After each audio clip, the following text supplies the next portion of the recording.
Buenos días, soy el doctor Jesús Torres Espinosa. Continuamos con la clase de anatomía. En la clase anterior habíamos iniciado a revisar lo que es el aparato reproductor masculino y estábamos viendo el órgano central, por así decirlo, del aparato reproductor, que son pues los testículos.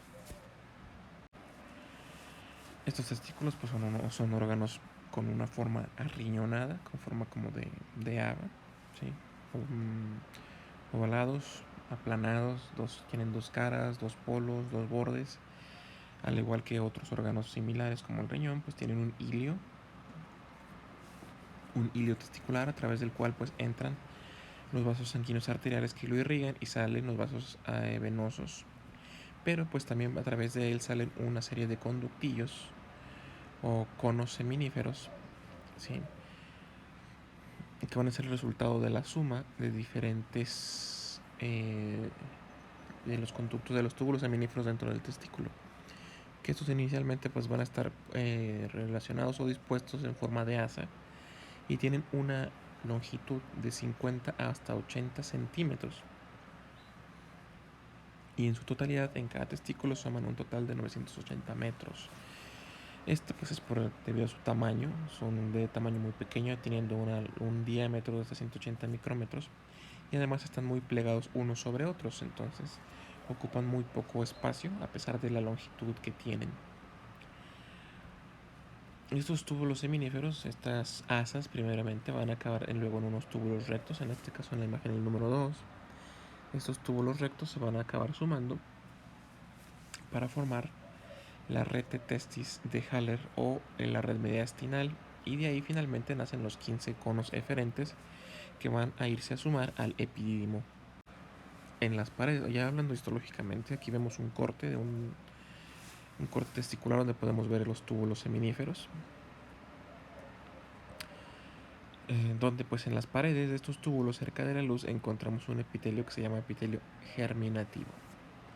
Sí, en este caso es lo que está marcado con el número 5. Esto es el epitelio germinativo. Esto en verde. Ese epitelio germinativo es el que se va a encargar de generar a los espermatozoides.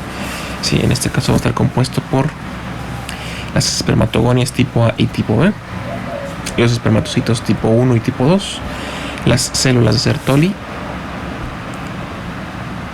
Vamos a marcarlo, son las células que forman este epitelio germinativo.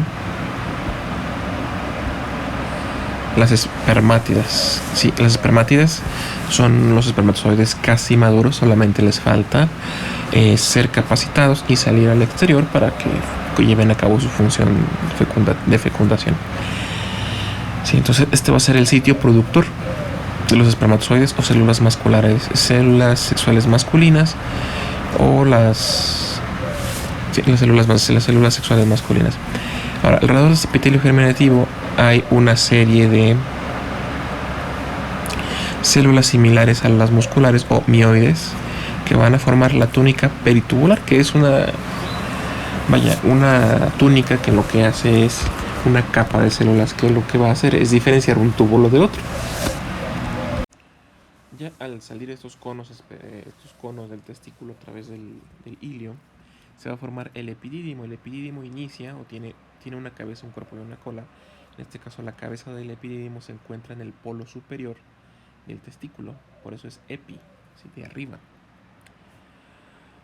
Va a ser un conducto único, ¿sí? Único pues ya después de haberse sumado los conos, y técnicamente es par porque hay uno en cada testículo. Es largo y contorneado, igual que los otros conductos seminíferos, va a estar plegado sobre sí mismo y va a estar unido a todo el borde posterior y superior del testículo. Como dije, pues tiene una cabeza que es una parte redondeada y más ancha, se encuentra en la parte superior del testículo, un cuerpo alargado y una cola que ya va a despegarse del testículo en la parte más inferior. Mide 5 centímetros de longitud y su espesor disminuye de 12 milímetros en la cabeza a 3 milímetros en la cola. ¿Sí? Aquí observamos a ese epidídimo, ¿sí?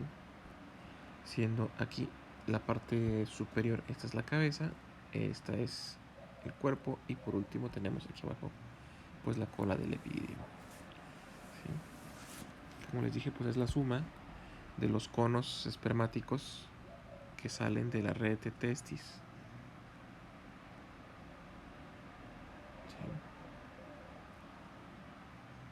¿Sí? Ahora, ¿para qué sirve este epidídimo? Va a funcionarnos como una especie de cámara de maduración y depósito de los espermatozoides. Aquí es donde todas las espermátidas que sean producidas por el testículo son almacenados y convertidos ahora sí en espermatozoides. Estos pueden ser almacenados por largos periodos de tiempo hasta que pues se genere la salida a través del orgasmo masculino, o puede salir también expulsado a través de una polución nocturna, lo que llamaríamos comúnmente los años húmedos, en los cuales pues hay un reflejo de expulsión de estos durante la noche.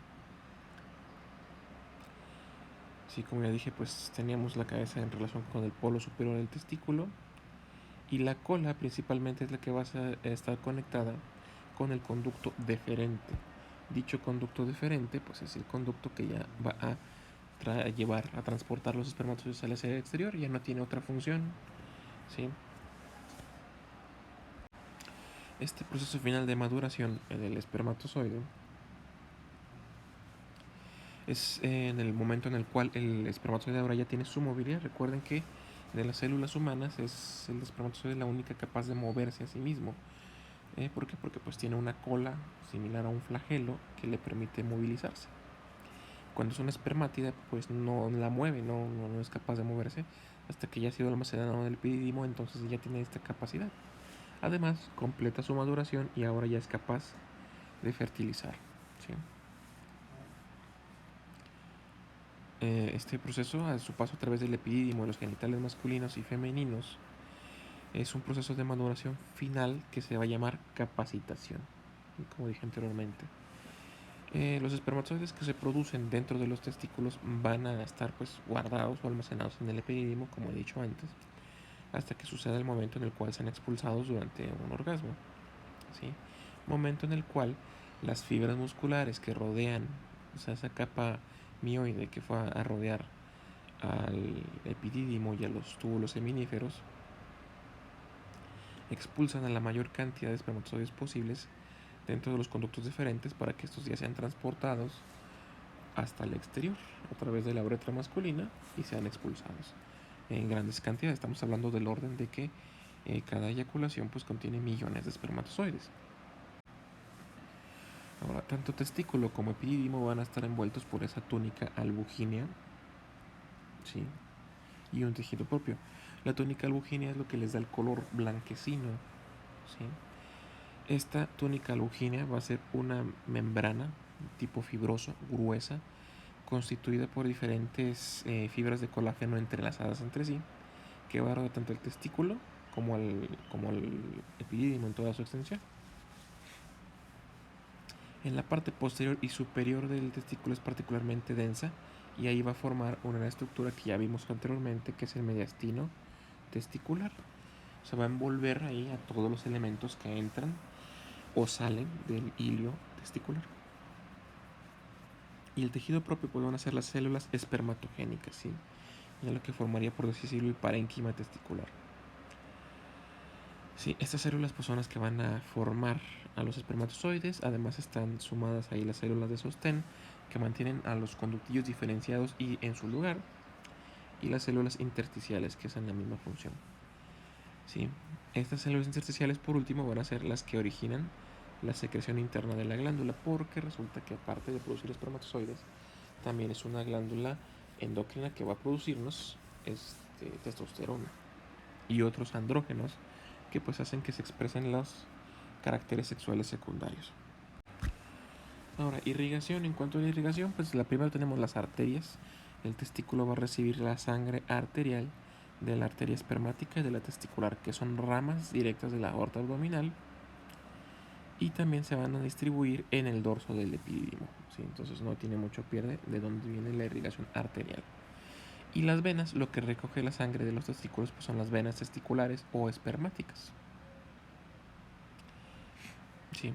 Que tienen un valor funcional dentro de la secreción endocrina del testículo, porque pues a través de esta sangre que va a estar saliendo la secreción que produzca cada uno de los testículos. Ahora, estas venas también van a formar un plexo, hay que recordar ese nombre porque se los puedo preguntar en el examen, que va a ser el plexo pampiniforme. Todas las palabras raras que se encuentren en las presentaciones o que yo mencione muy repetidamente, lo más seguro es que se los voy a preguntar en el examen.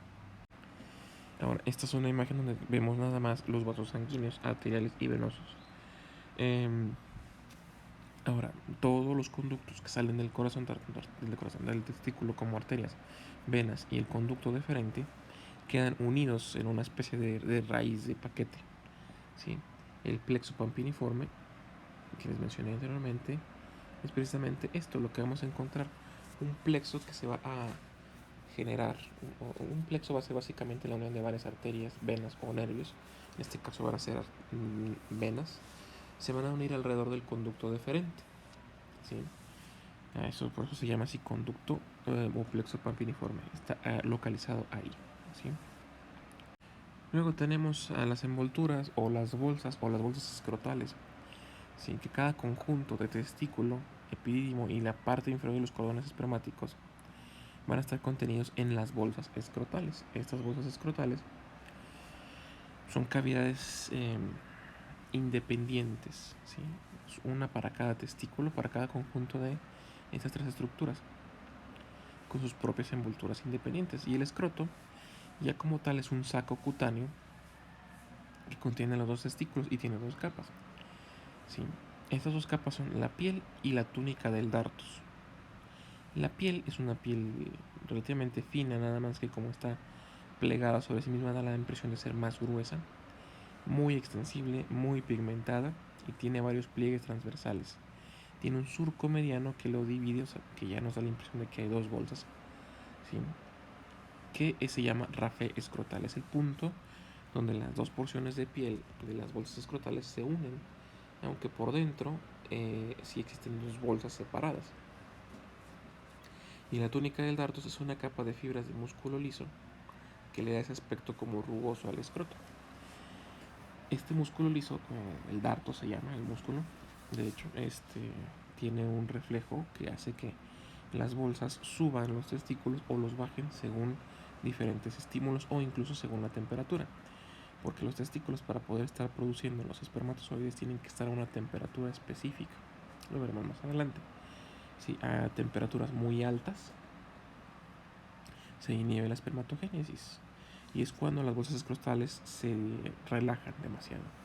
Entonces los testículos, por decirlo así, cuelgan más, tratando de mantener la temperatura regulada.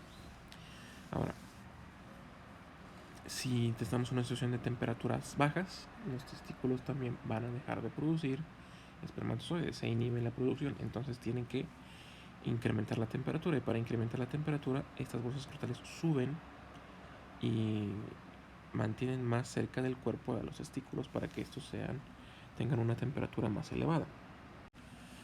Ahora, los elementos de las bolsas pues van a ser elementos o epitelios que ya encontramos dentro de la cavidad abdominal.